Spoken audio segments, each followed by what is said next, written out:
형법 행위론의 핵심 구조와 사회적 행위 개념 이해를 정리해보자. 형법에서 말하는 범죄는 단순히 나쁜 결과가 발생했다는 것만으로 성립하는 것이 아니라 구성 요건에 해당하고 위법하며 책임까지 인정되는 하나의 행위여야 한다는 데서 출발한다. 그래서 형법은 무엇보다 먼저 이것이 과연 행위인가를 따지는 것부터 시작한다. 어떤 것이 행위인지 아닌지를 가려내는 것이 바로 처벌 가능성을 따지는 첫 번째 단계이고, 이 논의를 행위론이라고 부른다. 여기서 중요한 점은 인간의 행위만이 범죄가 될 수 있다는 것이다.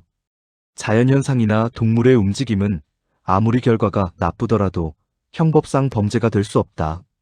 이 행위라는 개념은 세 가지 중요한 역할을 한다. 먼저 행위가 아닌 것을 걸러내는 역할을 한다. 행위가 아니면 더 이상 따질 필요도 없이 범죄가 아니기 때문이다.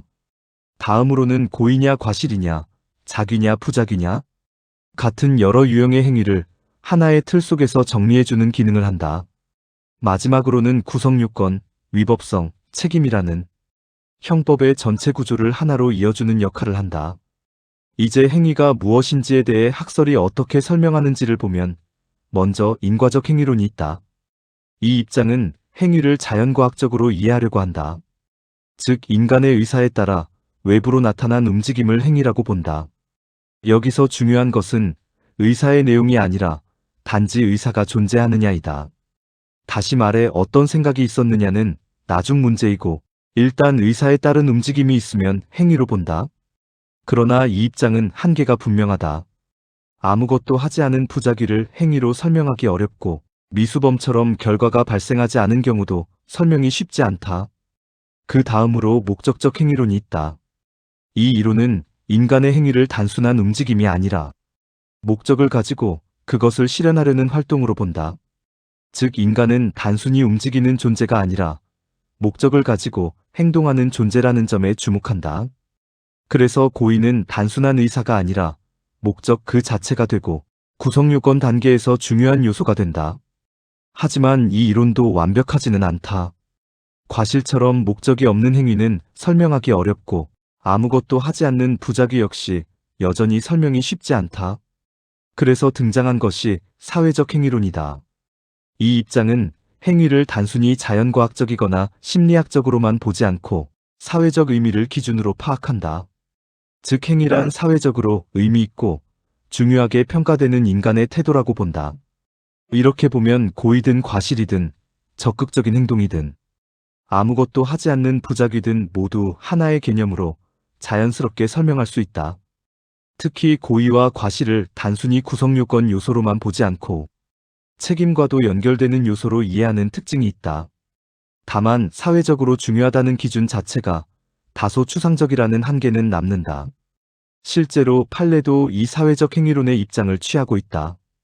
특히 세월호 사건에서 대법원은 아무것도 하지 않는 부작위도 법적으로 기대되는 행동을 하지 않았다는 점에서 사회적으로 중요한 인간의 태도로 평가될 수 있고, 따라서 자기와 함께 행위의 기본 형태가 된다고 명확히 밝혔다. 즉 하지 않은 것도 상황에 따라서는 형법상 행위가 될 수 있다는 것이다. 이제 형법에서 행위인지 아닌지를 구별하는 기준을 보면 생각보다 단순하다. 먼저 동물의 움직임은 행위가 아니다. 또 머릿속으로만 생각하거나 감정을 느끼는 것도 행위가 아니다. 그리고 인간의 행동이라 하더라도 완전히 무의식 상태에서 이루어진 움직임, 예를 들어 잠결에 몸을 움직이거나 마취 상태에서의 반응, 또는 반사적으로 튀어나온 행동은 행위로 보지 않는다. 마찬가지로 누군가가 완전히 강제로 손을 붙잡아 도장을 찍게 하는 것처럼 절대적인 물리적 강제 아래에서 이루어진 행동도 행위로 보지 않는다. 반대로 행위로 인정되는 경우도 있다. 예를 들어 습관적으로 이루어지는 행동, 이를테면 무의식적으로 브레이크를 밟는 경우는 행위로 본다. 왜냐하면 마음먹으면 통제할 수 있기 때문이다. 또 충동적으로 저지른 행동, 흥분하거나 술에 취한 상태에서 한 행동도 행위로 인정된다.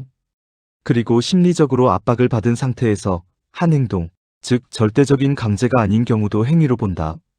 다만 이런 경우에는 나중에 책임이 줄어들거나 면제될 수 있을 뿐이다. 결국 형법에서 행위라는 개념은 단순히 움직였느냐의 문제가 아니라 그 행동이 인간의 의사와 통제 가능성, 그리고 사회적 의미를 갖는지까지 종합적으로 판단하는 개념이다. 그리고 이 판단이 바로 형사처벌의 출발점이 된다.